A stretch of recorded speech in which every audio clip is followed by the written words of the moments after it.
नमस्कार दोस्तों, वेलकम और स्वागत है आपका मैथमेटिक्स और गणित के प्रैक्टिस सेट सीरीज में। तो चलिए स्टार्ट करते हैं। आज का पहला प्रश्न बोला है ए और बी मिलकर किसी कार्य को 12 दिनों में पूरा कर सकते हैं। बी और सी मिलकर उसी कार्य को 16 दिनों में पूरा कर सकते हैं। ए द्वारा 5 दिन कार्य करने और बी द्वारा 7 दिन कार्य करने के बाद सी ने शेष कार्य को 13 दिनों में पूरा किया। सी अकेले इस कार्य कितने दिनों में पूरा करेगा? तो चलिए पता करते हैं। देखिए, ये ए और बी दोनों मिलकर 12 दिनों में कर सकते हैं और बी सी ये दोनों मिलकर 16 दिनों में कर सकते हैं। ठीक, इन दोनों का एलसीएम क्या होगा? 48। तो इस हिसाब से ए और बी की क्षमता आ जाएगी 12 चौक 48 और बी सी की क्षमता आ जाएगी 16 तिया 48। बोला है ए द्वारा 5 दिन कार्य करने और बी द्वारा 7 दिन कार्य करने के बाद। ठीक है, ए द्वारा 5 दिन कार्य करने, चलिए इस ग्रुप को हम 5 दिन काम कराते हैं तो क्या आ जाएगा? 4 इसकी क्षमता है, 5 दिन काम करेगा, 20 काम खत्म कर दिया। और बी द्वारा 7 दिन कार्य करने के बाद, देखिए बी यहाँ पर 5 दिन कार्य कर चुका, अब यहाँ पर इस ग्रुप में सिर्फ 2 ही दिन काम करेगा बी, टोटल तब 7 दिन होगा। तो इस ग्रुप को हम 2 दिन काम कराएंगे। तो यहाँ पर क्षमता है 3 और कार्य किया 2 दिन, टोटल 6 काम हो गया। यहाँ पर टोटल काम कितना हो गया? 26। हमारे पास टोटल काम 48 है, 26 काम कर लिया तो बचा क्या? इसमें इसको घटाएंगे तो 22 काम और बचा है। और यहाँ बोला है सी ने शेष कार्य 13 दिनों में पूरा किया। देखिए सी इस बी के साथ 2 दिन कार्य कर चुका है, ठीक है, तो बाकी 11 दिन और कार्य करेगा, सिर्फ 11 दिन। तो इसका मतलब सी का जो 11 दिन और कार्य करेगा वो होगा 22 काम। तो सी की क्षमता यहाँ से कितनी आ गई? 2 आ गई। अब पूछा है कि सी अकेला इस कार्य कितने दिन में ख़त्म कर सकता है। सी की क्षमता है 2, हमारे पास काम है 48, तो चलिए पता करते हैं। सी आ जाएगा 48/2 बराबर 24, ऑप्शन ए। अगला सवाल, एक निश्चित धनराशि पर 2 वर्ष के लिए 10% वार्षिक दर से चक्रवृद्धि ब्याज जो वार्षिक रूप से संयोजित होता है 4200 रुपये है। समान धनराशि पर समान दर से समान अवधि के लिए साधारण ब्याज कितना होगा? देखिए हमें यहाँ पर नहीं पता कि वह धनराशि कितनी है, तो हमें मानना पड़ेगा। मान लेते हैं वह धनराशि 1000 है, ठीक है, ये हमने माना है। अब इस पर पहले वर्ष के लिए ब्याज निकालते हैं, चक्रवृद्धि ब्याज 10% कितना होगा? 100।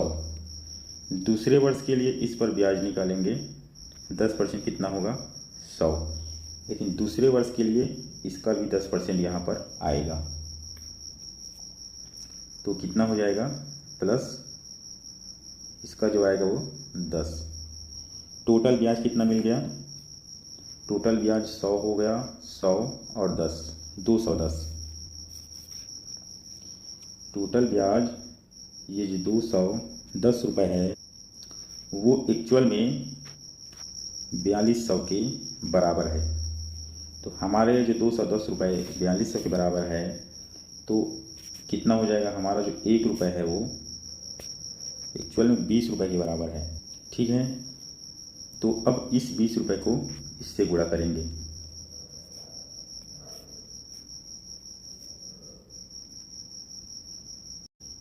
तो क्या आ जाएगा 20,000। यही वह धनराशि है 20,000। अब इसी 20,000 पर 2 वर्ष का 10% साधारण ब्याज पूछा है, तो कितना हो जाएगा 20% निकाल लेते हैं सीधा इसका। 20,000 का 20% कितना हो जाएगा 4,000। Option B. अगला है, एक दुकानदार एक वस्तु को उसके अंकित मूल्य पर 20% की छूट देकर बेचता है और फिर भी 25% का लाभ कमाता है। यदि वस्तु का जो कॉस्ट प्राइस है वो 960 रुपये है तो उसका अंकित मूल्य ज्ञात करना है। देखिए यहाँ पर सीपी दिया है 960 और 25% का लाभ कमाता है, ठीक है। तो सेलिंग प्राइस क्या निकल जाएगा इससे? सेलिंग प्राइस निकल जाएगा 960 गुणित 125/100, जो कि यही सेलिंग प्राइस बराबर होगा 80/100 एनपी के। उसने देख अंकित मूल्य पर 20% छूट दे दिया, इसका मतलब अंकित मूल्य का जो 80% होगा वही तो उसका सेलिंग प्राइस है, और कॉस्ट प्राइस का 125% मतलब 25% लाभ लेकर जो बेचा गया है वो सेलिंग प्राइस है। दोनों को हम इधर बैठा देते हैं तो इससे हमको निकल कर आ जाएगा एनपी बराबर, ये 100 से 100 कट गया, ठीक, 0 से 0 कट गया, ठीक है, ये 8, 12, 96, तो यहाँ एमपी आ जाएगा 12 गुणित 125, ये हो जाएगा 1500। Option A. नेक्स्ट क्वेश्चन है कि एक ट्रेन बिजली के खंभे को 15 सेकंड में पार करती है और 100 मीटर लंबे प्लेटफॉर्म को 25 सेकंड में पार करती है। ट्रेन की लंबाई और उसका स्पीड निकालना है। जो ट्रेन बिजली खंभे को 15 सेकंड में पार करती है, इसके लिए हम लिख सकते हैं वेलोसिटी, लेंथ और टाइम। टाइम का मतलब 15 सेकंड, ठीक है। तो इसको हम लिख सकते हैं L बराबर 15V। ये हो गया समीकरण पहला। आगे हम लिख सकते हैं स्पीड वही है, ठीक है। यहाँ L प्लस 100 मीटर जो लेंथ है प्लेटफॉर्म का वो जुड़ गया। उसके बाद समय कितना लगेगा 25 सेकेंड। तो इसको हम लिख सकते हैं जो L प्लस 100 है वो हो जाएगा 25V के बराबर। ये हो जाएगा समीकरण 2। अब यहाँ से L बराबर 15V है, उसको हम यहाँ पर बिठा देंगे तो क्या मिलेगा, मिल जाएगा 15V प्लस 100 बराबर 25V। 25V में से 15V चला गया तो 10V बराबर 100, तो यहाँ से V बराबर 10 मीटर प्रति सेकंड। इसको हम किलोमीटर प्रति घंटे में निकालने के लिए 18/5 का गुणा करेंगे तो ये आ जाएगा 36 किलोमीटर पर आवर। और पूछा है ट्रेन की लंबाई। ट्रेन की लंबाई के लिए ये जो इस वाले समीकरण में हम v का मान रख देंगे तो ट्रेन की लंबाई L निकल कर आ जाएगा 15 गुणा 10, तो ये हो जाएगा 150 मीटर। 150 मीटर ट्रेन की लंबाई और 36 किलोमीटर प्रति घंटा इसकी स्पीड। ऑप्शन हो जाता है बी। नेक्स्ट क्वेश्चन है 11 संख्याओं का औसत 50 है, प्रथम 6 संख्याओं का औसत 49 हो और अंतिम 6 संख्याओं का औसत 52, छठी संख्या क्या है? ठीक है। देखिए इस 11 संख्याओं का औसत अगर 50 है तो टोटल 11 संख्याओं का कुल योग कितना होगा? 11 गुणित 50 कितना आ जाएगा? 550। अब इस प्रथम 6 संख्याओं का औसत जो 49 है उनका कुल योग हो जाएगा 6 गुणित 49, ये निकल कर आ जाएगा 294। आगे और 6 संख्याओं का औसत 52 है तो इसका कुल योग हो जाएगा 6 गुणित 52 52। 6 गुणित जो 52 है वो हो जाएगा 312। इन दोनों को हम जोड़ देते हैं तो क्या निकल कर आएगा? इन दोनों को जोड़ने से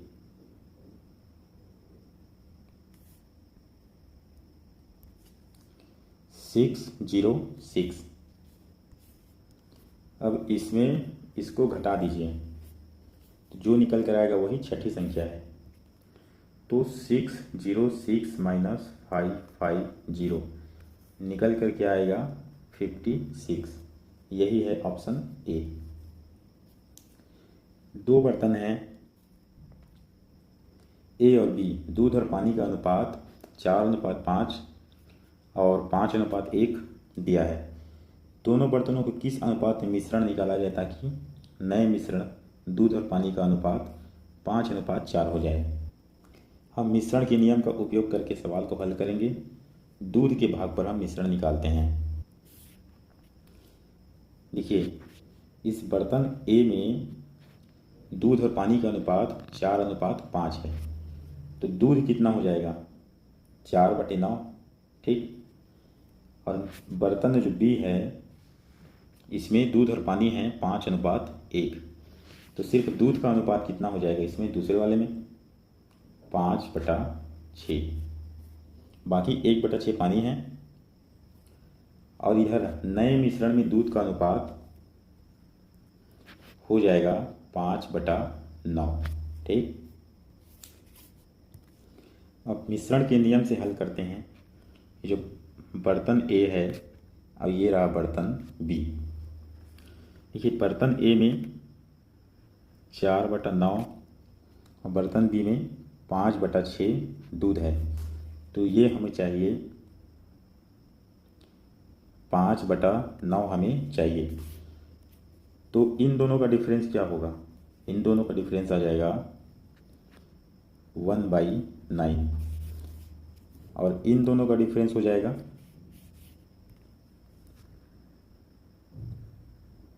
5/18।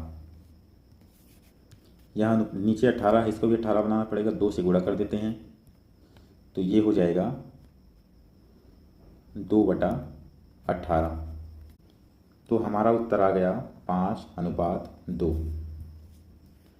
5:2 ऑप्शन हो जाएगा ए।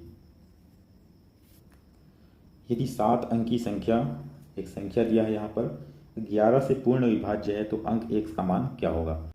किसी संख्या का 11 से विभाजित होने का नियम है कि यहाँ पर जो सम स्थानों पर अंकों का योग है 5, 7, 1, 3 और ये विषम स्थानों पर अंकों का योग है 6, 8 और 4।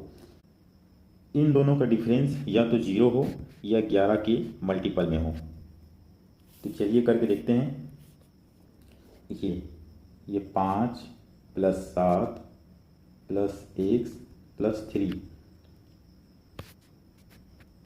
इसको 0 करके देखते हैं। 6 +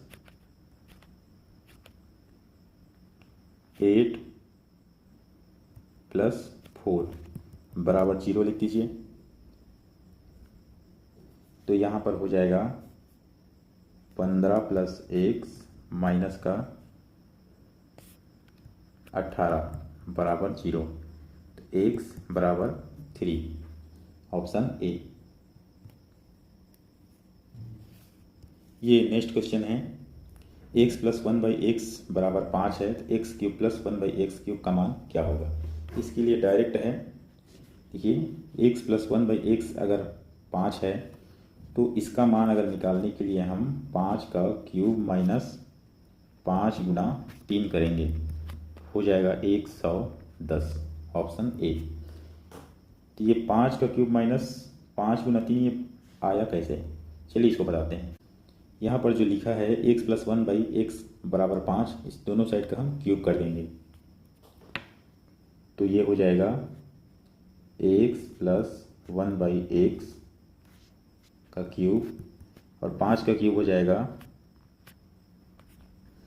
तो x का क्यूब प्लस 1/x का cube plus 3 into x into 1/x bracket में x प्लस 1/x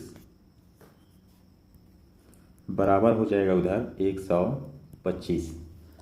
देखिए यहाँ पर x प्लस 1/x बराबर यहाँ पर 5 दिया है, तो उसके लिए हम यहाँ पर 5 रखेंगे, और ये x 1/x ख़त्म, तो इसकी जगह पर हम डायरेक्ट 3 गुना 5 15 आ जाएगा।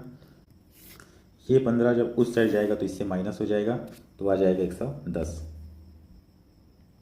एक लंबवृत्तीय बेलन की त्रिज्या ऊंचाई का अनुपात 2:3 है। यदि इसका आयतन 12,936 घन सेंटीमीटर है तो बेलन का कुल पृष्ठीय क्षेत्रफल ज्ञात कीजिए। देखिए यहाँ पर त्रिज्या और ऊंचाई का अनुपात 2:3 दिया है, तो इसको हम त्रिज्या बराबर लिख सकते हैं 2x और ऊंचाई बराबर लिख सकते हैं 3x। ठीक है। बेलन का आयतन क्या होता है, v वॉल्यूम होता है पाई r स्क्वायर h, जो कि दिया हुआ है 12,936। इसको हम आगे सॉल्व करते हैं।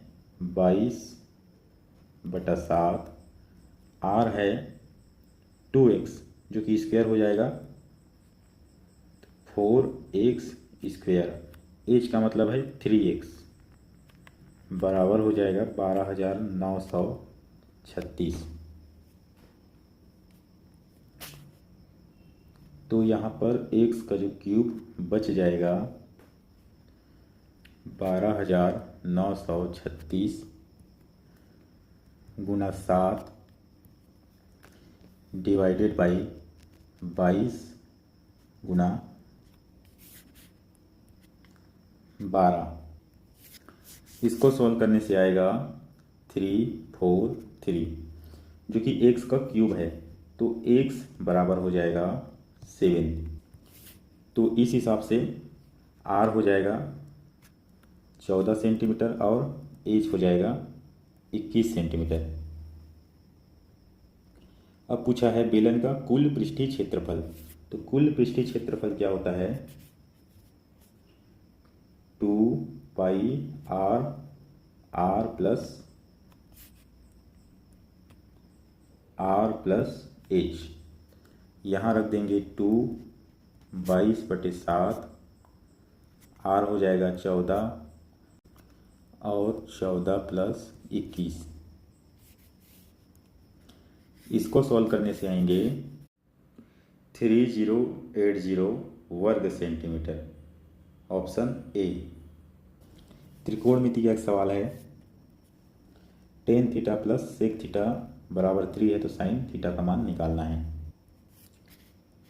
ये हम जानते हैं कि ये जो sec स्क्वायर थीटा माइनस का tan स्क्वायर थीटा बराबर 1 होता है। ठीक है, तो यहाँ a square minus b square से तोड़ लेंगे, इसको sec theta plus tan theta, फिर हो जाएगा sec theta minus tan theta बराबर 1 हो जाएगा। देखिए यहाँ पर दिया है sec थीटा tan थीटा 3 है, तो इस 3 को हम यहाँ पर रख देंगे इसके जगह पे, तो ये 3 into sec theta minus tan theta बराबर 1 है, तो 3 उधर चला जाएगा, तो 3 उधर चला जाएगा तो क्या होगा sec theta minus tan theta बराबर हो जाएगा 1/3। अब यहाँ पर दिया है sec theta plus tan theta बराबर 3। ये हो गया समीकरण 1, ये हो गया समीकरण 2। इन दोनों को जोड़ देने से क्या आ जाएगा, ये दोनों खत्म, बचा यहाँ पर 2 सेक थीटा बराबर 3 प्लस 1/3 हो जाएगा 10/3। तो यहाँ से सेक थीटा हो जाएगा 10/3 डिवाइडेड बाई 2 बराबर हो जाएगा 5/3। अब यहाँ पर सेक क्या होता है, सेक थीटा होता है कर्ण बटा आधार। तो यहाँ पर कर्ण दिया है 5, आधार दिया है 3, तो लंब आ जाएगा इससे 4। तो यहाँ से साइन थीटा निकल कर आ जाएगा लंब बटा कर्ण। लंब क्या है यहाँ पर 4 और कर्ण है 5, 4/5 ऑप्शन ए। एक परीक्षा में उत्तीर्ण होने के लिए कुल अंक 35% प्राप्त करना था। छात्र को 160 अंक मिले हैं, 50 अंकों से फेल हो गया। इसके अधिकतम अंक कितने हैं? परीक्षा में जो अधिकतम अंक है, अधिकतम मार्क्स है, उसको निकालने के लिए ये जो अधिकतम मार्क्स का जो 35% है वो है 160 प्लस 50 के बराबर। ठीक है, तो इससे हम अधिकतम मार्क्स निकाल सकते हैं। ये आ जाएगा 210 डिवाइडेड बाई 35 गुना 100, तो ये हमें मिल जाएगा 600 के बराबर, ऑप्शन बी। अच्छी तरह से फेंटी गई 52 पत्तों की एक ताश गड्डी में से एक पत्ता निकाला जाता है, और निकाले गए पत्ता जो कि राजा होना चाहिए या ईंट होना चाहिए, इसके लिए प्रायिकता क्या है? देखिए, राजा 4 होते हैं, तो यहाँ से 4 निकल सकता है, प्लस ईंट कितने होते हैं? 13 होते हैं, 13 4 17। ठीक है, लेकिन एक पत्ता इसमें ऐसा है जो दोनों में कॉमन है, इसमें भी है और इसमें भी है। वो कौन सा है? ईंट का राजा। वो इसमें भी काउंट हो चुका है और इसमें भी काउंट हो चुका है।